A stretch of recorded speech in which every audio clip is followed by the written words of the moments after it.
Alright, welcome back to One Hour Channel。今天呢，我们要来学习如何用英文来描述食物。大家无论是在说中文或是英文的时候，都会遇到一个窘境，就是你觉得这个东西好不好吃 ？How do you think about the pizza？ 然后你就说，it's good。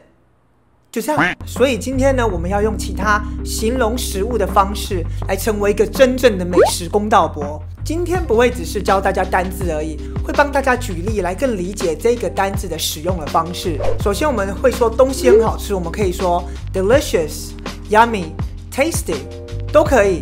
The waiter just served a delicious steak. The chocolate sundae looks yummy. 那其他比较自然简单的说法就是 good、awesome、amazing 这些都可以。当我们真的觉得这个东西很不好吃的时候，你可以说 gross、disgusting、revolting. The mushy fish meat looks gross.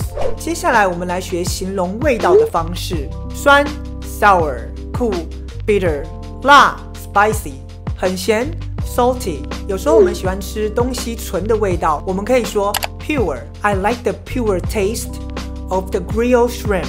蒜头味、蒜香味 garlicky. The fried rice tastes a bit garlicky. 果香味 fruity.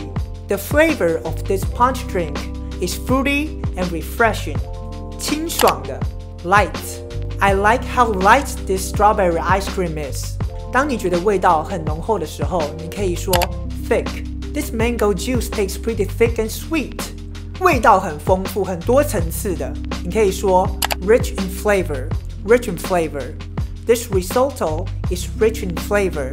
有时候吃东西的时候呢，你会尝到它的尾韵，你就可以说 aftertaste. This potato chip has a bit of garlic in aftertaste. 当我们觉得这个东西它没有什么味道的时候，你可以说 bland, flat, tasteless.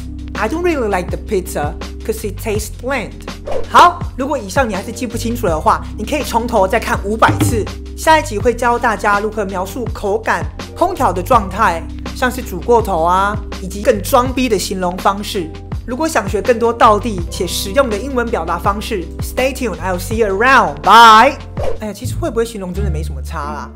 我记得我在高中的时候有个同学，我们上学都一起搭火车，到了补习之后呢，往学校那一条路卖非常多吃的，尤其是早餐。那我们就一起买早餐啦，就这样过了半年还是1年之后，然后常常我都会问他说，你觉得好不好吃？然后他都会犹豫一下，不错啊，还不错啊。然后过了半年还是1年的时候，有一次我再问他一次这个问题的时候，我发现怪怪的，他一样回答我，还不错啊。我突然就惊醒了，我就问他说，你是不是吃不出来东西的好坏啊？他就说，我觉得有些，他说我觉得有咸，对啊，他说我觉得有味道就 OK 啦。